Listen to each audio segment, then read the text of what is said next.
Okay, so my name is Ryan Green. I'm 26 years old. I was born in Vancouver in 1996. I graduated high school in 2014. I moved out of my house in 2017, and I live somewhere in Vancouver. I'm a very prolific and I'm a wonderful person, I gotta say. I care about nothing more than spending my time in the most sort of industrious but also very gentle ways. I bathe in the sort of tender spots in my mind. I don't care about fun. I don't care about excitement and thrills. I wanna read books on philosophy and religion. I wanna study like physics and fucking like medieval warfare. I love Game of Thrones. I can tell you everything about Star Wars. I love Kashyyyk. I love Tusken Raiders. That's my shtick. And what I've done, my feeling that's sort of culminated in this project is a sort of a marvel of just my efforts to sort of draw me out the most. What I feel most strongly is that in this world as it stands, there is nothing short of all ability for us to do everything that we want. And with the slightest amount of appreciation and resolve on our part, it would just spark the biggest fire. My feeling though is that we lack no morals, no ethics, and no character, right? And what I've observed to reach that conclusion is that everyone is just talking for the sake of talking. Nobody is doing anything for its own sake. Nobody is contributing their time in a way that speaks to the product. There's not enough filmmakers. There's just newspapers and magazines. There's rubbish, and there's a lot of generic. And it's like everyone's just trying to make cash. Everyone's just trying to sort of make money. Where is there a group of people who is more interested in our stake in all this? If you had all the money in the world, if you were actually reaching for success and you found it, what were you free to do? If liberty was what was your gain and you were free to spend your time as you will, where would you contribute it? And my feeling is that we need a place for that, and that's what I've created. This is my website. I called it magnanamous.com because I needed a name, but magnanimity is actually the highest ethic. It means greatness. Magnus in Greek means greatness. And it's effectively sportsmanship, that whether you win or you lose, you always stand tall. And that's what I'm all about. It's like I don't give a fuck what's going on. I feel like I'm the most fortunate person in the world because I can see it. We're kings and queens. We live in the 21st century. Are you kidding me? You can have fucking every product shipped to your house in fucking drones, and you're telling me that you need more in this life. No, what you need is to be grateful and really ask yourself the right questions. Is what is my stake? What do I actually want to, where do I want to spend my time? Where will I flourish and be brought with joy? And so what I've done is I've created a place where my interests can flourish. And effectively, I have projects like the Civilization Project, which I just did. I have a project on mathematics. I have something called the christening, which is effectively your promise to yourself that if you were free, or all the responsibility that you have, all the tasks that are laid in front of you, whether it's through education or your family or some sort of job, whatever it's for, it's meant to acquire you freedom, right? And what you christen yourself to do, what you ought to christen yourself to do, is a promise that when you reach that point, what will you do? Because the biggest distinction, the number one lesson that anybody can learn in this day and age is that if you're successful, if you are free, as much as you are, as much as you were treated to liberty and the right to do as you seek, it is not a place for you to do nothing. It is a place for you to invest yourself more than you ever have done before in things that you actually seek. These trails of mine. These are projects that I want to work on. This is the heartlands. I love Red Dead Redemption. I go through Red Dead Redemption and I take pictures. I love it. I want to make it nice. I want to make it beautiful. I want to throw myself in and be generous because that's where I live the most. And this christening are those things that draw me. I love music. I love I love soundtracks. Planet Earth from Hans Zimmer, Game of Thrones, Star Wars. King Kong is amazing. The Queen's Gambit from Netflix, fucking serene. And I want to talk about these things. I want to throw myself in. I'm treating myself like I'm already made. I don't need to work for a place in which I'm more free.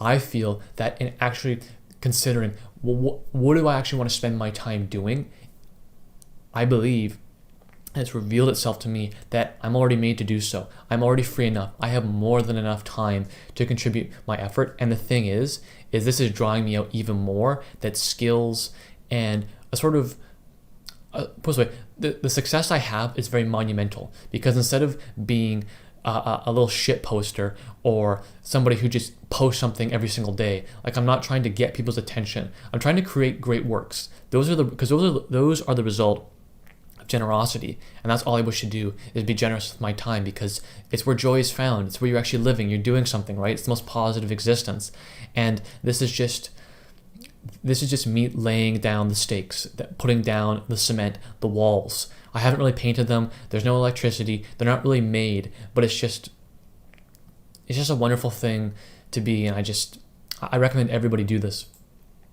Secondly, I like watching YouTube videos. Go fuck yourself, cable television. I like YouTube. It's where I watch all my things, because that's where people are. Joe Rogan, a comedy podcast. Joseph Anderson, great games analysis. I love Angry Joe. These are the people I like to watch, and I watch Kitchen Nightmare episodes. I love Chris Stuckman.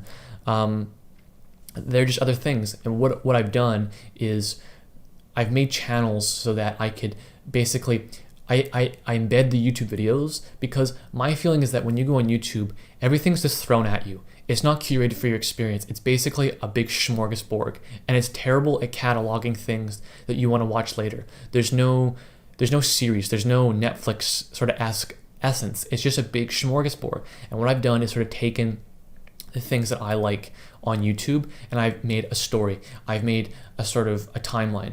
One of my favorite YouTube channels is Layman Gaming. They're just a games coverage sort of channel. It's just these two schmucks, right? But they make really great videos. I can't go on YouTube and just find these. I have to search them up. It's laborious, and it doesn't have that sort of, there's no, I want these things to be timeless. The particular fact that defines this for me is that when I go on YouTube, it's all about character. They're basically your friends. It's why you watch them, right? They're just people talking, right? But you share interests. I go back and I watch videos all the time. These videos right here, these are Layman Gaming's initial videos in the summer of 2017.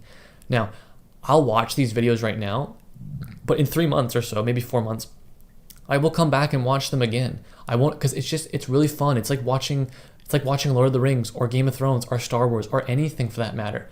The issue with the internet as it stands is that it's all about what's new. It's all about today. The pictures on Instagram are not the pictures from yesterday. They're from today. And there's nothing timeless. And it doesn't draw out the effort to be sort of magnanimous and great. It just doesn't. And I feel like by using programming and whatnot, I've been able to curate an experience that reflects my actual interests, not the world's interests, but my interests. And it's just, I haven't filled this out. This is one of the things I'm working on, but this is kind of, I recommend everybody do this. Find the things that you love and make a world in which they are attributed the most, because it's like you're creating the infrastructure for yourself. Stop worrying about everyone else's attention. Stop trying to grab everybody else. Stop running and just breathe and rest and spend your time as you please. And this is an example of a way you can do that. If you watch a lot of YouTube, the playlist options are really shit. The fucking recommendations are shit. And there are old videos that I reckon that you might like to watch from older channels. Here's another great example in summary. I love the YouTuber Boogie2988. I don't like him as he is now. He's kind of just a random guy. Who he was in 2010 was this morbidly obese he was kind of a martyr, but he's also just a very genuine person. I didn't agree with everything he said. I think he lacked a little bit of insight and sort of self-awareness, but I appreciated his approach, that he was trying to be thoughtful. And he's just a person who's just kind of out there talking, and he's 500 pounds. And there are lessons to learn from this. You can actually, if you can watch this 500-pound man sort of think that he's trying to lose weight, for example, and he goes through this journey over a year, and you can see where he's failing.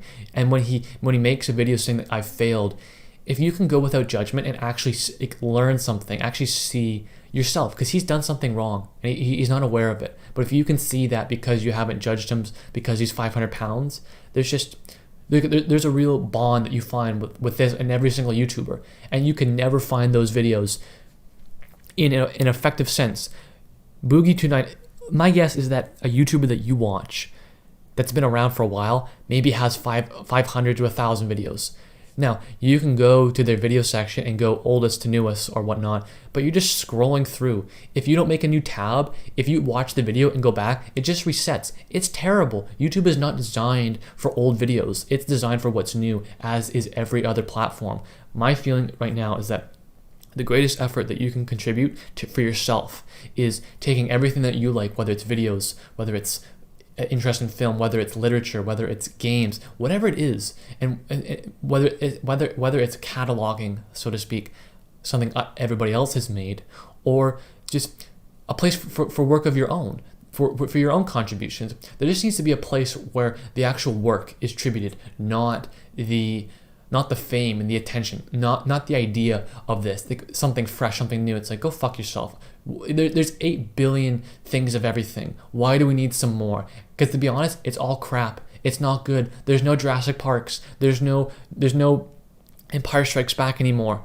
But go watch Empire Strikes Back and speak about it for hours. Write essays, write literature, draw me maps and assessments of the world. Invest yourself, throw yourself in, because it's where you're living the most. And I feel like that's all we can do. If you've reached the end of this video, and this is in closing, I'm Ryan Green, as I said, and this is a civilization overview. And this was a brief sort of discussion of myself and my values. I recommend 2 things. There's 2 things you can do for me.